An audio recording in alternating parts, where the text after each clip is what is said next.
अस्सलाम वालेकुम स्टूडेंट्स। मेरा नाम है ज़मानला। आप देख रहे हैं ज़मान एकेडमी। आज हम क्लास इंटर का चैप्टर नंबर 2 शुरू करने जा रहे हैं, जिसका नाम है सपोर्ट एंड मूवमेंट। चैप्टर के अंदर हमारे पास जो मेन जो चीज़ें होंगी, जिनके बारे में हम बेसिकली कॉन्सेप्ट जो है हमारे पास मेजर, वो ये हैं। ह्यूमन स्केलेटन है, disorders of the skeleton and muscle. तो शुरू करते हैं आज का हमारा टॉपिक। तो टॉपिक का नाम है सपोर्ट एंड मूवमेंट से रिलेटेड। तो सबसे पहले तो बात हमारे पास आती है कि जो हमारे पास जानवर जो डिफरेंट हैबिटाट पे रहते हैं ज़मीन के ऊपर, वो क्या करते हैं, उनके पास पहली बात तो क्या होती है कि उनके पास एप्रोप्रिएट डेवलपमेंट के लिए फ़िज़िकल एडाप्टेशन उनके पास होती हैं, जिससे वो ग़िज़ा वगैरह या अपने वेरिएबल जो कंडीशंस होती हैं उनसे रिसोर्सेज वगैरह हासिल करते हैं ज़िंदा रहने के लिए। अगर हम बात करें तो जानदारों को क्या क्या चाहिए, ग़िज़ा चाहिए, शेल्टर चाहिए और प्रोटेक्शन करनी चाहिए अपनी जो है कंपटीशन के अलावा। सराउंडिंग्स में जितने भी इनके कॉम्पिटिटर्स होते हैं उनके लिए हमारे पास जो एडाप्टेड जो फिज़िकल चेंजेस हैं, ये हमारे लिए किसके थ्रू आती हैं, डेवलप होती हैं, या तो मस्कुलर और स्केलेटल सिस्टम के थ्रू आती हैं, जो हमारे बॉडी के अंदर होता है। बेसिकली हमें क्या करवाता है, मूवमेंट और लोकोमोशन करवाता है। बायोलॉजिकली हमारे पास जो है डिफरेंस है किसमें, मूवमेंट और लोकोमोशन में। मूवमेंट कहा जाता है कि जानदार अपनी पोजीशन को चेंज करता है, ठीक है, जब जानवर, जबकि लोकोमोशन क्या होती है कि मूवमेंट ऑर्गेनिज्म की इस चीज़ के लिए, या तो ग़िज़ा हासिल करने के लिए या तो किसी और अपनी जो है नीड को पूरा करने के लिए थोड़े या बड़े डिस्टेंस को कवर करता है, इसको लोकोमोशन कहा जाता है। बेसिकली हमारा आज का जो टॉपिक है इसका नाम है ह्यूमन स्केलेटन। तो ह्यूमन स्केलेटन है क्या, ये हमारे पास काम करता है as a framework of the body, ठीक है। ये हमारे बॉडी के अंदर पाया जाता है, इस वजह से इसको क्या कहा जाता है, एंडोस्केलेटन कहा जाता है। तो ह्यूमन एंडोस्केलेटन जो है दो चीज़ों का बना हुआ है, एक बोन्स और दूसरा कार्टिलेज, जो हमें क्या प्रोवाइड करती हैं, जो हमारे बॉडी का शेप प्रोवाइड करती हैं, हमारे बॉडी में ब्लड सेल्स बनाती हैं, उसके किसके थ्रू, रेड बोन मैरो के थ्रू, जो हमारी बोन्स में होती हैं। अच्छा, ये हमारी प्रोटेक्शन करती है किसको, इंटरनल ऑर्गन्स को, रिस्टोर करती है मिनरल्स को, जैसे कैल्शियम वगैरह। ब्रांच जो हमारी साइंस की जो डील करती है किसके साथ, ह्यूमन बोन्स के साथ, इसको कहा जाता है ऑस्टियोलॉजी। बोन्स और मसल्स हमारे जो हैं अटैच होते हैं एक वेल कोऑर्डिनेटेड फॉर्म में, जो हमारे लिए बनाते हैं मस्कुलर मस हम कहें मसलो स्केलेटल सिस्टम या मस्कुलर स्केलेटल सिस्टम। हमारे पास जो ह्यूमन होते हैं उसमें जो बच्चा जो पैदा होता है उसमें ऑलमोस्ट कोई 300 बोन्स के करीब होती हैं बोन्स, ठीक है। लेकिन जो अडल्ट होते हैं तो उनमें वो फ्यूजन के पास हमारे पास कुछ बोन्स रह जाती है, जिनको हमारे पास नंबर होता है 206। अगर हम बात करें स्ट्रक्चर ऑफ बोन की, तो स्ट्रक्चर हमारे बोन्स में जो हैं टफ स्ट्रक्चर होता है, ये लिविंग स्ट्रक्चर है, ये बना होता है डिफरेंट सेल्स का। बोन्स हमारी जो स्केलेटल सिस्टम की होती हैं डिफर होती है हमारी साइज में और शेप में,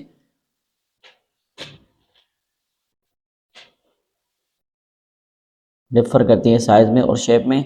ये जो है बेटा, ये जो हमारे पास क्या होती है, सिमिलर होती है स्ट्रक्चर में, डेवलपमेंट में और फंक्शन में। इनका जो मेजर हमारे पास जो प्रोपोर्शन होता है बोन्स का, ये हमारे पास किस चीज़ का बना होता है, कोलेजन फाइबर का, और डिफरेंट टाइप्स ऑफ हमारे पास सेल्स के, ठीक है। ये हमारे पास जो है इसके जो अंदर जो दूसरे कंपोनेंट आते हैं उनके नाम हमारे पास कुछ, इनमें हमारे पास मिनरल्स और 10 to 20% हमारे पास इसमें वाटर आता है। कोलेजन जो है एक फाइब्रस प्रोटीन होती है, जो हमारे बोन्स को स्ट्रेथन करती है। तो इसमें हमारे पास क्या करवा रही थी, कोलेजन हमारे पास स्ट्रेंथ करवा रही थी हमारी बोन्स को, ठीक है, और उसके साथ साथ कैल्शियम के साथ। तो ये डिपोजिशन होना कैल्शियम का हमारे बोन्स में, इसको कहा जाता है कैल्सिफिकेशन या ओसिफिकेशन। हमारी जो एक जो लॉन्ग बोन होती है, बेसिकली उसके 3 रीजन होते हैं। इसके जो टर्मिनल रीजन होते हैं उनको हम कहते हैं एपिफाइसिस, उसके जो मिडिल रीजन होते हैं उनको हम कहते हैं क्या, डायफाइसिस, जबकि इन दोनों के बीच वाला जो रीजन होता है इसको कहा जाता है मेटाफाइसिस। हम आगे इनको पढ़ने वाले हैं कि कैसे हैं, कहाँ पे पाए जाते हैं। अच्छा, देन हमारे पास जो आती है कि हम कहें कि जो एपीफाइसिस होती है, ये कैंसेलियस सेल्स या स्पॉन्जी पार्ट बोन होता है, ठीक है। इसके पास जो है वेट होता है बहुत ही थोड़े मिकदार में, हम कहें जो लिंक होती है एक रीजन से, उसको क्या कहा जाता है, ट्रेबिकुलाई कहा जाता है। एपीफाइसिस हमारे पास जो है ये फील्ड होती है रेड बोन मैरो से, जो हमारे लिए प्रोड्यूस करती है ऑलमोस्ट 22 रेड ब्लड सेल्स हमारे, ठीक है। हमारे ब्लड सेल्स जो हैं 20%। तो ब्लड फार्मेशन को कहा जाता है हेमोपोइसिस, और ये बनाने में कौन मदद कर रहा है, हमारी बोन्स कर रही है, किसकी वजह से, हमारे पास मौजूद होता है बोन मेरो। ठीक है, ये हमारे पास जो है टोटल मास जो है बोन्स का कितनी बनाती हैं, 20% हमारे पास बोन्स का वेट बना रही हैं ये। अच्छा, देन हमारे पास जो डायफाइसिस होता है, इसका जो एक्सटर्नल पार्ट होता है इसको कॉर्टिकल बोन या कॉम्पैक्ट बोन कहा जाता है। ये तकरीबन 80% हमारे स्केलेटल सिस्टम का स्ट्रक्चर बनाती हैं और इसमें बहुत ही सिलेंड्रिकल स्ट्रक्चर पाए जाते हैं स्मॉल, इनको ओस्टियोन्स कहा जाता है।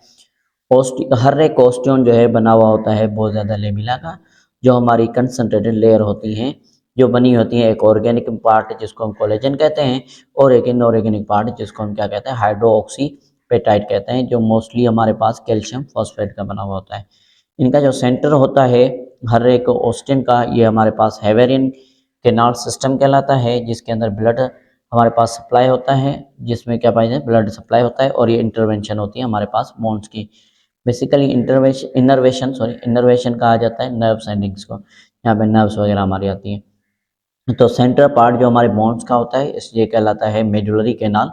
ये मेडुलरी कैनाल बेसिकली एक होलो स्पेस होता है जिसमें हनीकॉम्ब लाइक स्ट्रक्चर पाए जाते हैं, जिनको हम स्पॉन्ज या कैंसेलियस स्पोर्स कहते हैं।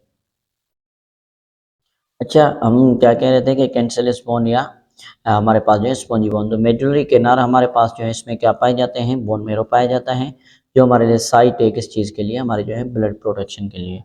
ठीक है। अच्छा, देन हमारे पास जो बात चल रही है वो है कि बोन के स्ट्रक्चर की, तो ये हमारे पास बोन का स्ट्रक्चर है, देखें ये हमारे पास कहलाता है एपीफाइसिस ऊपर वाला हिस्सा, और ये नीचे वाला हिस्सा हमारे पास क्या कहलाता है, एपीफाइसिस कहलाता है। ये ऊपर की तरफ है इसको कहा जाता है प्रोक्सिमल एपीफाइसिस, और ये नीचे की तरफ है इसको कहा जाता है डिस्टल एपीफाइसिस। अब प्रोक्सिमल और डिस्टल के बीच में हमारे पास ये वाला रीजन क्या कहलाता है, डायफाइसिस कहलाता है। अगर हम बात करें, चलो ये दोनों बातें हमें समझ में आ गई, तो हमारे पास मेटाफाइसिस क्या है, तो मेटाफाइसिस इस रीजन को कहा जाता है, ये वाला जो रीजन होता है ना, इसको रीजन यहाँ पे डायफाइसिस और एपीफाइसिस मिल रहे हैं। ठीक है, अब हम कहते हैं कि चल ठीक है, ये हमारे पास जो है, अच्छा ये जो हमारे पास जो स्ट्रक्चर आ रहा है, ठीक है, ओवरऑल ये बोन का अगर हम बात करें तो ये हमारे पास बीच में मेडुलरी कैविटी आ रही है। ठीक है, और उसके अलावा हमारे पास ये जो है स्पॉन्जी जो हमारे पास स्ट्रक्चर था जिसको हम कैंसेलियस बोन कह रहे थे वो होती है, ये हमारे पास एपीफाइजल लाइन पाई जाती है। एपीफाइजल लाइन, एपीफाइजल लाइन क्या है, तो बेसिकली इधर जो है हमारे पास पहले बनती है एपीफाइसल की प्लेट, जहाँ पे हमारे पास जो है बोन्स के सेल्स पाए जाते हैं, वो बेसिकली क्या करवाते हैं, वो हमारे लिए सेल्स की ग्रोथ करवाते हैं। जब बोन हमारी ग्रोथ हो रही होती है तो उस टाइम इधर रीजन में कौन सी चीज़ होती है, इसको हम कहते हैं एपीफाइसल प्लेट। क्या कहते हैं, एपीफाइसल प्लेट कहते हैं। तो हमारे पास एपीफाइसल प्लेट कहाँ पे होती है, इधर होती है। ठीक है, ये हमारे बोन्स को ग्रोथ वगैरह करवाती है। जब बोन ग्रोथ हो रही थी वहाँ पे एपिफाइसल प्लेट होती है, लेकिन जैसे ही हमारे बोन्स जो हैं अपनी ऑप्टिमम ग्रोथ पे आ जाते हैं तो वहाँ पे एपिफाइसल लाइन बन जाती है, तकरीबन 18 टू 21 तक एज में होती है। ठीक है, अब हम आगे अगर देख लें तो कॉम्पैक्ट बोन की बात हो रही थी, तो ये हमारे पास स्पॉन्जी बोन ऊपर और ये इसके नीचे हमारे पास कॉम्पैक्ट। कॉम्पैक्ट बोन कहाँ पे पाई जाती है, जो बाउंड्री होती है हमारे बोन्स की। तो अगर हम कॉम्पैक्ट बोन का स्ट्रक्चर देखेंगे तो हमें पता चलेगा कि कॉम्पैक्ट बोन का स्ट्रक्चर ऐसा रिंग लाइक स्ट्रक्चर होता है। ठीक है, हम पीछे बढ़कर आएँ तो इस रिंग लाइक स्ट्रक्चर में इनके सेंटर में एक सेंट्रल कैनाल होता है। इस सेंट्रल कैनाल को कनेक्ट किया जाता है हमारे पास जो है कैनिकुलस कैनाल से, ऐसे एक मेरे ऐसे कैनाल होते हैं। ठीक है, और ये जो स्ट्रक्चर आपको राउंड नजर आ रहे हैं, इन राउंड स्ट्रक्चर्स को कहा जाता है ओस्टियोन्स। क्या कहा जाता है, ऐसे स्ट्रक्चर देखें, सॉरी, ये हमारे पास अगर हम इसको थोड़ा क्लियर करें तो और बनाएं तो ये हमारे पास इसके क्या होते हैं, ओस्टियोन्स होते हैं। अगर हम बात करें ओस्टियोन्स की तो कैसे, तो आगे बात ओस्टियोन्स की, तो ओस्टियोन हमारे पास ऐसे, ये क्या ना, ये जैसे हम ट्री को डाइसेक्ट करते हैं तो हमारे पास जो है स्ट्रक्चर रिंग लाइक नजर आते हैं, इन रिंग लाइक स्ट्रक्चर्स को कहा जाता है, हमारे पास क्या कहा जाता है, इसको कहा जाता है ओस्टियोन्स। अब ये ओस्टियोन्स के सेंटर में, अब ओस्टियोन्स जो हैं आपस में ऐसे बहुत सारे ओस्टियोन्स होते हैं, एक, ठीक है, फिर इनके बीच में केनाल, फिर एक, फिर केनाल। तो ये जो इनके बीच में जो केनाल आ रहा है इसको हम कहते हैं कैनक्यूलस केनाल। ठीक है, और इसमें क्या होता है, इसमें हमारे पास फ्लूइड वगैरह रहता है। ठीक है, जो इसको जो है नरिशमेंट प्रोवाइड, और इसमें क्या पाया जाता है, इसमें बेसिकली ऑस्टियोसाइट्स होते हैं जो हमारे बोन के सेल्स होते हैं। ठीक है, ये क्या करवाती हैं, बेसिकली ये इसके अंदर पाए जाते हैं फ्लूइड वगैरह जो हमारे बोन्स के सेल्स को नरिशमेंट वगैरह प्रोवाइड करते हैं। तो ऐसे हमारे पास जो है कॉम्पैक्ट बोन बनी होती है। अच्छा, उसके अलावा ये जो स्ट्रिंग्स आ रही हैं, ये जो स्ट्रिंग्स आ रही हैं, ये जो स्ट्रक्चर आए, ये हमारे लिए मिलाकर एक स्ट्रक्चर बनाते हैं जिसको हम क्या कहते हैं, लेमिला कहते हैं। जब बहुत ज़्यादा लेमिला मिल जाती हैं तो बहुत ज़्यादा लेमिला मिल जाते हैं उनके लिए हम टर्म इस्तेमाल करते हैं लेमिलाई। ठीक है। अच्छा, अब अगर थोड़ी आगे बात की जाए तो हमारी बोन के दो हिस्से, दो लेयर होती हैं। कितनी लेयर होती हैं? दो लेयर। ये वाली बात आई होप कि आपको समझ में आई होगी। अब हम बात कर लेते हैं इनकी लेयर्स की। तो लेयर्स में हमारे पास है जो हैं स्ट्रक्चर, उनको हम कहते हैं ऐसे। देखिए पहली हमारे पास जो लेयर है ये हमारे पास, ठीक है, ये वाली, ये बाहर वाली लेयर, ठीक है, इसको हम कहते हैं पेरिस्टियम। पेरिस्टियम, पेरिस्टियम, पेरी मीन्स के अराउंड, स्टोम वर्ड इस्तेमाल किया जाता है बोन के लिए। तो ऐसी मेम्ब्रेन जो बोन को बाहर से कवर कर रही है उसको हम क्या कह रहे हैं? पेरिस्टियम। अगर दूसरे की बात करें तो दूसरी हमारे पास है एंडोस्टियम। देखें ये हमारे पास सेंटर में जो दूसरी इकड़ी जो है लेयर हमारे पास पाई जाती है उसको हम कहते हैं एंडोस्टियम। तो ऐसे हमारे पास दो लेयर हैं, ठीक है। ये हमारे पास पेरीफाइसिस, सॉरी एपीफाइसिस, दूसरी हमारे पास डायफाइसिस, और इधर वाले रीजन पे हमारे पास मेटाफाइसिस होती है, ठीक है। अब ये जो कॉम्पैक्ट, ये जो एंडोस्टियम है इसके अंदर क्या पाई जाती है? मेडुलरी कैनाल, मेडुलरी कैविटी या मेडुलरी कैनाल पाया जाता है, ठीक है। तो आगे हम बात करेंगे अब इससे जो है हमारे पास जो है बोन की, तो वो हमारे पास आगे स्ट्रक्चर आता है, ठीक है। तो ओवरऑल कवरिंग जो होती है हमारी बोन की वो क्या कहलाती है? उसको हम कहते हैं पेरिस्टियम। क्या कहते हैं? पेरिस्टियम कहते हैं, ठीक है। अब हम बात करेंगे पेरिस्टियम की। तो पेरिस्टियम हमारे पास क्या है? The outer covering of the bone is called periosteum, ठीक है। आउटर कवरिंग हमारी जो होती है उसको हम क्या कहते हैं? पेरिस्टियम कहते हैं। अब हम आगे बात करते हैं तो आगे हमारे पास आती है जो इनर लेयर होती है उसको हम क्या कहते हैं? एंडोस्टियम कहते हैं। क्या कहते हैं? एंडोस्टियम कहते हैं। तो पेरिस्टियम हमारे पास क्या प्रोवाइड करती है? तो ये अलाउ करती है हमारे पास जो है attachment of muscle connective tissues की, जैसे हम कहते हैं टेंडन्स, उसके साथ साथ बोन्स के साथ अटैच करवाती है मसल्स को, उसके साथ साथ ये प्रोवाइड करती है हमारे पास पाथवे किस चीज़ के लिए? ब्लड के लिए और लिम्फेटिक वेसल्स के लिए। एंडोस्टियम, एंडोस्टियम हमारे पास सॉफ्ट थिन लेयर होती है, ठीक है, जो इनर कैविटी में पाई जाती है हमारे लॉन्ग बोन्स में। इसके पास क्या होती है कि इसके पास ऑस्टियोब्लास्ट होते हैं जो सॉरी, इसके पास हमारे पास ऑस्टियोजेनिक प्रोजेनिटर सेल्स होते हैं जो आगे चल के हमारे लिए क्या बनाते हैं? ऑस्टियोब्लास्ट बनाते हैं जो हमारे लिए सीक्रेट करते हैं मैट्रिक्स। दूसरा इनके पास कॉन्ड्रोब्लास्ट पाए जाते हैं जो हमारे लिए आगे चल के कॉन्ड्रोसाइट्स बनाते हैं जो आगे चल के हमारे लिए कार्टिलेज बनाएंगे। ये हमारे पास इंपॉर्टेंट रोल अदा करती हैं किसमें? Healing of the fracture of borne by creating new sales. नए सेल्स बनाने के थ्रू ये हमारे पास जो हैं क्या करवाते हैं? हमारे बोन्स वगैरह को रिपेयर करवाते हैं, रीमॉडलिंग करवाते हैं। अच्छा, इसके साथ साथ इनके पास एक और स्ट्रक्चर भी पाया जाता है जिसको कहा जाता है प्रीजेनिटर स्टेम सेल्स। स्टेम सेल्स हमारे ऐसे सेल्स होते हैं जो हमारे आगे चल के ब्लड के सेल्स बनाते हैं। तो वो कैसे बनते हैं, उनको बनाने में कौन मदद करवा रहा है? ये हमारी जो है बोन्स करवा रही हैं, ठीक है। तो आगे चलते हैं, अब हम बात करेंगे बोन्स के सेल्स की। आई होप कि आपको स्ट्रक्चर वगैरह समझ में आया होगा। अच्छा, तो अब हम बात कर रहे थे कि हमारे बोन्स में कितने किस्म के सेल्स होते हैं? 3 किस्म के सेल्स होते हैं जो हमारी नॉर्मली बोन्स में प्रेजेंट होते हैं। वो हमारे पास हैं ऑस्टियोब्लास्ट, ऑस्टियोसाइट्स एंड ऑस्टियोक्लास्ट। हम पहले बात करेंगे ऑस्टियोब्लास्ट की। तो ऑस्टियोब्लास्ट हमारे पास प्रीजेनिटर सेल्स होते हैं जो सीक्रेट करते हैं एक मैट्रिक्स। क्या करते हैं? सीक्रेट करते हैं मैट्रिक्स, किसके थ्रू?